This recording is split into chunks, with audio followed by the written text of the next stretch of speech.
Hey, pre-calc class. So this lesson is on sum and difference of angle identities, and this is just another group, and these you haven't seen at all anywhere. So we've learned how to find exact values from a unit circle, and we've also learned how to find exact values when given a point. We've learned a couple different methods. So if we are given an angle, oftentimes we can just look at that angle and then look at our unit circle to see what it is. Unfortunately, like 165, you can see is not on the unit circle. It would be somewhere in here.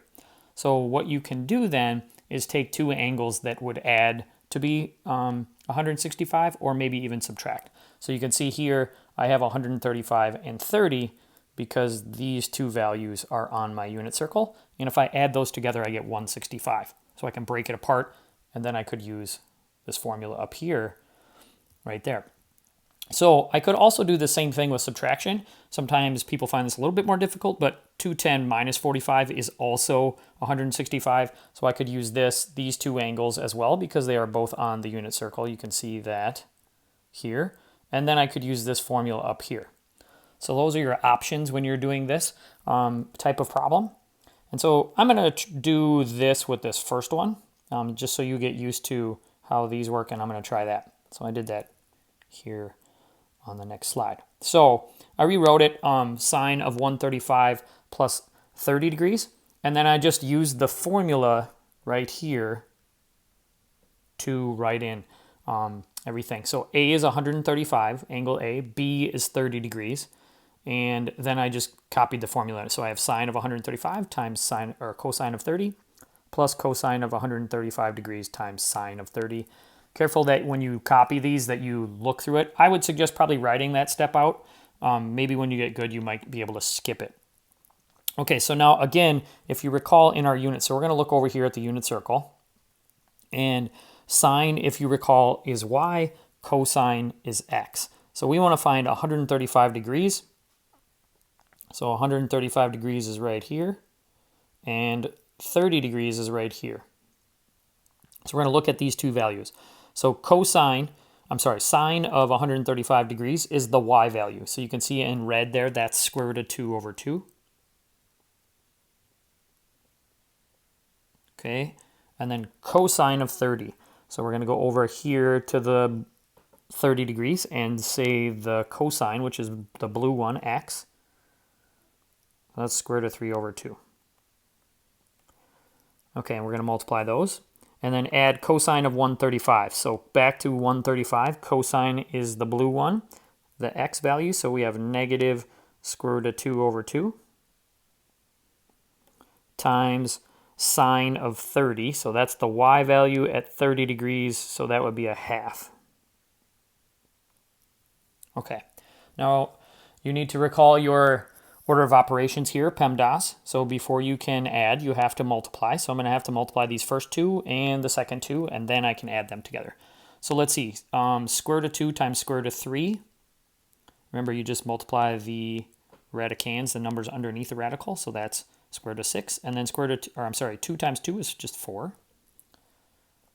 Plus, and then here, same thing. Multiply the top, I get negative root 2 over 4.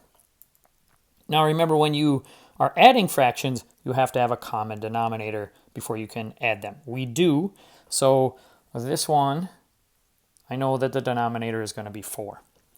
On the top, when I'm adding these, in order to add two radicals together, they have to have the same radicand or number underneath the radical. Well, they don't here. So the only thing I can do here is write square root of 6 plus a negative square root of 2, or just minus square root of 2. So then this would be my answer. Okay, so now we've just done one of those using sum and difference identities. Okay, hopefully that makes sense. We're going to try another one that's got a negative in it. I left myself a little extra room that I don't need. Okay, so this one has a negative angle, and it's cosine. And again, you can figure out how you want to go about these. Whatever makes the most sense for you. So if I'm thinking about negative, though, remember that's traveling this way. So clockwise on the unit circle. So I can say, well, what are two things that maybe would add to be negative 75 or subtract? I would probably go with, you can do whatever, you'll get the same answer, it doesn't really matter. But in this particular case, I would maybe say like negative 45 degrees plus negative 30 degrees.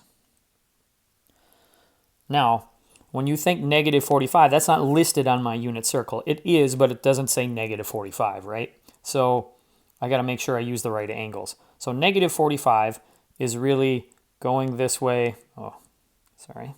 Going this way, 45 degrees. So that should be 315 degrees. Okay? And then negative 30 is really going this way 30 degrees. So that would be 330. So I'm looking at those two angles really. So I'm going to write the formula out first, and then we're going to use those two angles there. Okay. So here we go. We've got, according to the formula, this, again, I'm using addition, so I'm using that formula right there. So cosine of A, in this case, that would be cosine of negative 45 degrees times cosine of B minus, this one is minus, and then sine of negative 45 degrees times sine of negative 30 degrees. Okay, so now I just need to figure out what those are. Okay, so let's see. Cosine of negative 45. Cosine is x. Negative 45 is right here. So that looks like square root of 2 over 2. Times cosine of negative 30. Again, that's right here. And that's my x, so square root of 3 over 2. Maybe this is better to put them in parentheses. Okay, sine of negative 45. So negative 45, the y value at sine, that would be negative square root of 2 over 2. And then negative 30, again, is 330 degrees. So that's the y value there is negative 1/2. Okay, so now I'm just going to simplify this. So same, do PEMDAS, do your multiplication first. So I get square root of 2 times square root of 3, square root of 6. 2 times 2 is 4. Minus, okay, over here we have a negative times a negative. That's a positive. So square root of 2 on top and then 4 on the bottom. We actually end up with the same answer here. We end up with some similar answers on a lot of these kind of problems.